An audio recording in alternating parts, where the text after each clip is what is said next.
today I wanted to talk about the effort it takes to literally, when you change something in your life. So recently, I was having a coaching call with one of my coaches I use to help me be a better, higher performer, really.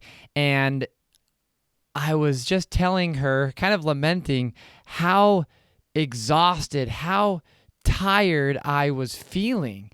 And, I'm someone who loves to mountain bike and to trail run, do lots of, really energetic things that require a lot of energy. And so I usually do feel very energetic and full of robustness and just things. I'm always going, I'm always moving, and it doesn't bother me. That's my best place, is a place where I'm moving and progressing.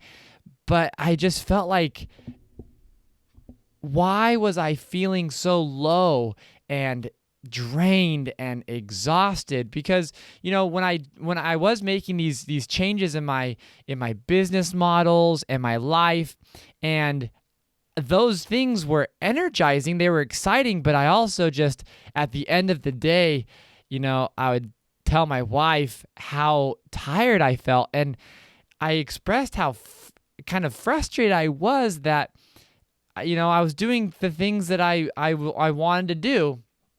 And so why was I extremely exhausted? And so as I talked to my coach, she basically was able to give me a higher perspective on what was going on. And she works with lots of people who are going through change. And she said, Truman, when you make these changes to your normal rhythms, your normal thought processes, your normal mental habits, physical habits, they literally require your brain to change and to create new pathways. And I thought about that, and that had to have been what was going on. And so I did find a little bit of support for that.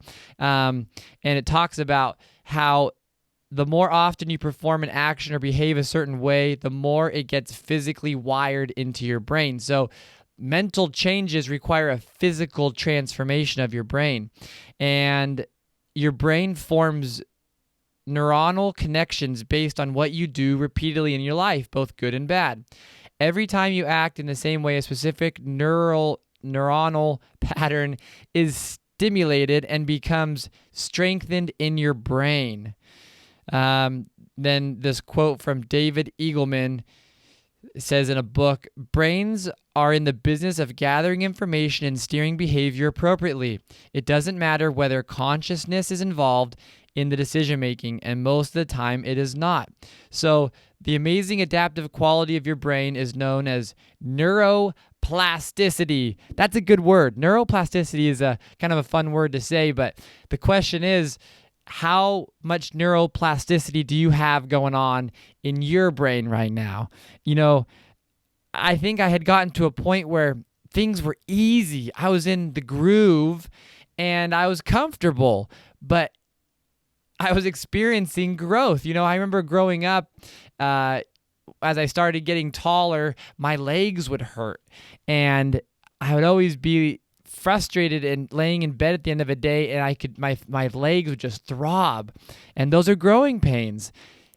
In similar manner, when we're growing, when we're pushing into new areas of thinking and performance, in whatever area it is in our lives, if it's new, if it's challenging to us, that requires energy.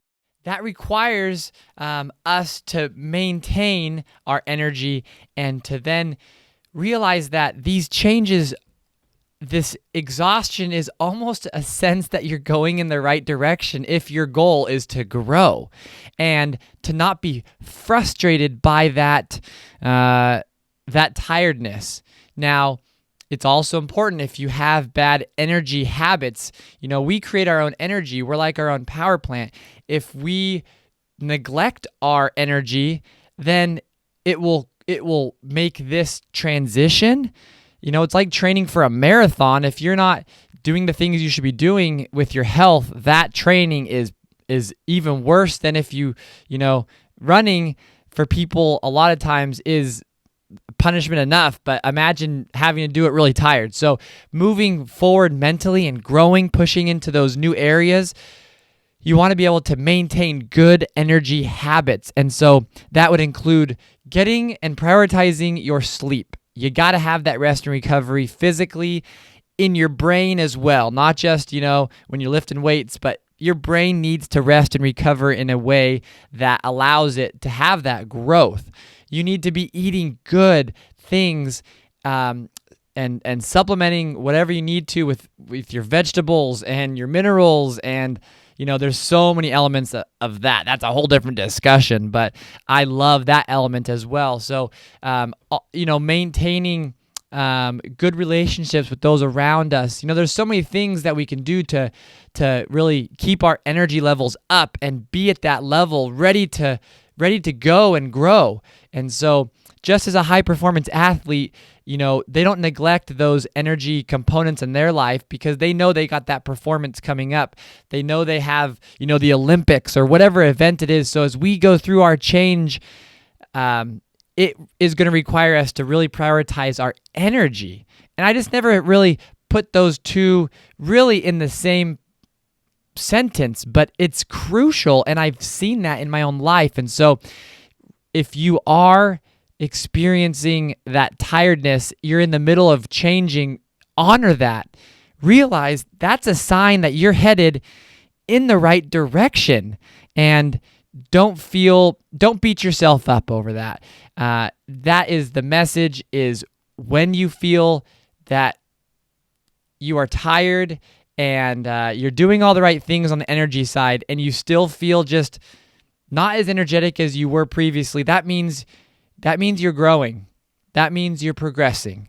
And that's where you want to be as someone who is leveling up in their lives and trying to do more and being a high performer. And so hopefully that helps. It helped me as I learned about and accepted that, as just realize I'm human. I was doing what I was supposed to be doing. I was maintaining my energy, but I just, I felt at the end of the day, I was tired. And that's okay. That means I was going in the right direction.